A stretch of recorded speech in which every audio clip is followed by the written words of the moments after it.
The left is simply obsessed with race relations because that's the one thing that allows them to basically remain in power in this country, right? You have, of course, class warfare, which hasn't been too successful in America because most Americans aspire to be wealthy and rich and well off, and they actually have the ability to do so under our economic system. However, race relations is something the left has been able to successfully exploit in this country, right? Think back to Barack Obama, where all of a sudden it's okay to talk about white people and their guns and their antipathy and their Bible thumping and all of that rhetoric, of course, started to actually split the country. However, I do want to mention, it's basically like the tale of two cities. On one hand, you have the left, where everything is terrible and awful, and we have to strive to fix all of these different problems that are systemic in our systems. However, on the right, we're all like, really? We're still talking about race? It seems like we've gone through great lengths to actually improve race relations and improve opportunities for everyone across the board, all right? So obviously we have these two different dueling mindsets. However, some recent things, of course, have stoked up the fires even more, and that made this clip actually go viral again for a second time. If you haven't seen it,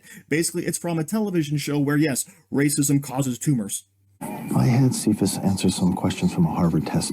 It is designed to measure someone's level of social resistance. When people like us oppose the values and policies of the dominant culture. That's right. What does that have to do Your with son, he feels threatened. He's disenfranchised. Racism. I think your son's tumor was caused by racism.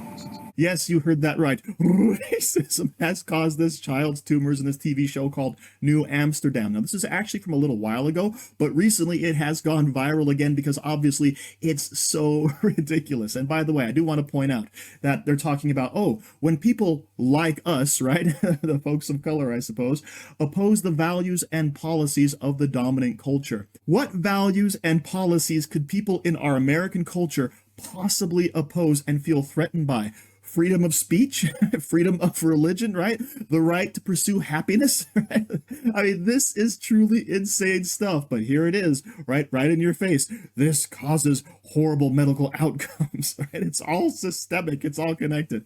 Now, of course, recently there's been a very large push in this country for reparations, right? A couple hundred years ago, yes, we had slavery. 60 years ago, yes, we ended the whole segregation era, Jim Crow and all that stuff, okay? So we have this storied history of people in this country fighting back against these bad policies. However, now, because we have a current generation that was never affected by any of this, we have to go ahead and give them millions of dollars in reparations. But what we want to see here is a brave woman of color, a brave woman of color who's a minority, stand up to this garbage in California. Check this out. Economists, consultants from the task force reported the total amount could be as much as 800 billion. 800 billion. That's 2.5 times the size of our entire state budget. To pay for that, you'd need a major tax hike, unlike anything this state has ever seen before. I recognize and acknowledge the painful part of our history. The pains of our past should not be paid by the people of today. The majority of our state is Latino and Asian, making up 55% of our population.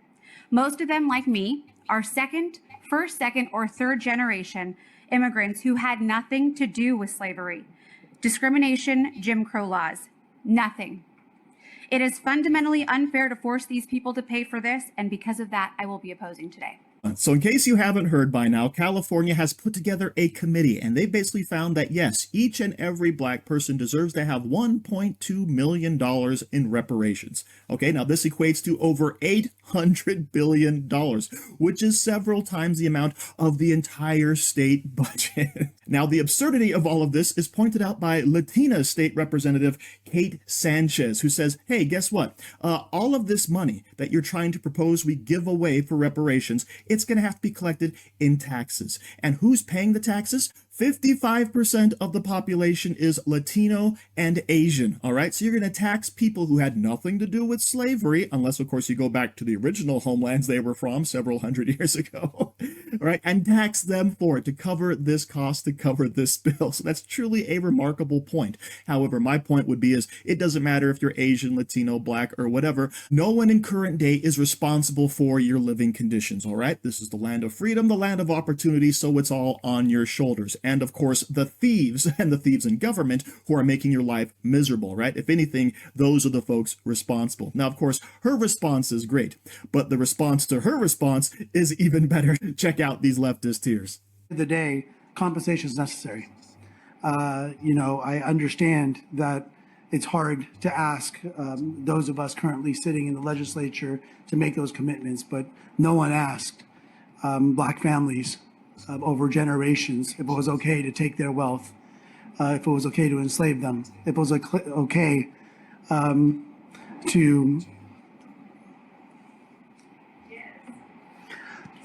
to put their children in generations of poverty. This country became a superpower based upon free labor of African descendants over hundreds of years. We need to recognize it. I know it's not going to be easy. It's not supposed to be easy. It's not supposed to be easy to actually admit when you've caused pain. It's not supposed to be easy when you actually try to repair and heal that pain. And yes, we do benefit. We still benefit to this day from what happened to our brothers and sisters in the Black community over so many generations.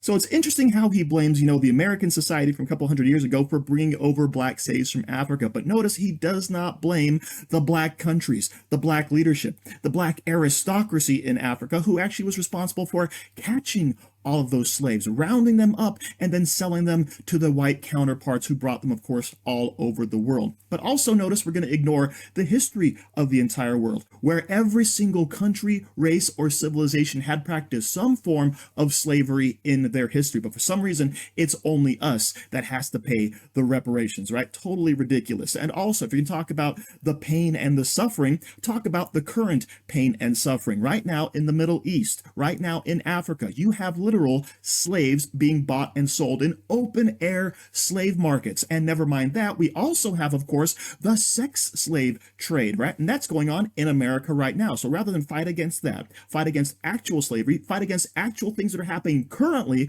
we're going to go ahead and rewind to a couple hundred years ago and say, oh, it's all those people's fault, therefore we owe reparations in the future. And by the way, this country became a superpower during World War I and World War II, where the entire world blew itself up and killed off its population and destroyed its infrastructure while we remained safe and prosperous in our nation. That's how we became a superpower.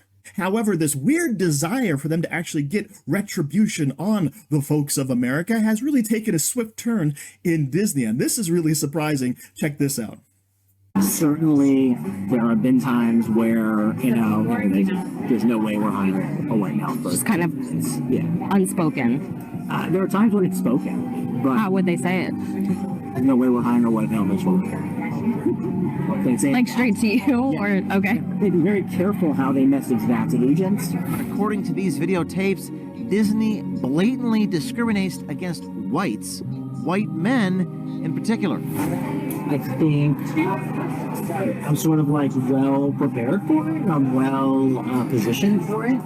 But as far as Disney's concerned, I'm a white male. That's not who they're looking to promote at the moment. Yes, that was James O'Keefe blowing the whistle on Disney actually saying, hey, we're not going to hire any more white males, because if there's one group you're still allowed to be racist against, to discriminate against, it is the white male, because who in the world is more privileged than the white male in this country? Okay, so even though a lot of the left says, oh, we want to have equality, we want to have opportunity, they don't mean that for everybody. They only mean it for those who they feel are disenfranchised, those who they feel are set upon by our dominant culture in a negative way. So thank you for watching. Don't forget to like, share, comment, subscribe, and stay safe out there, people, because they're coming after you.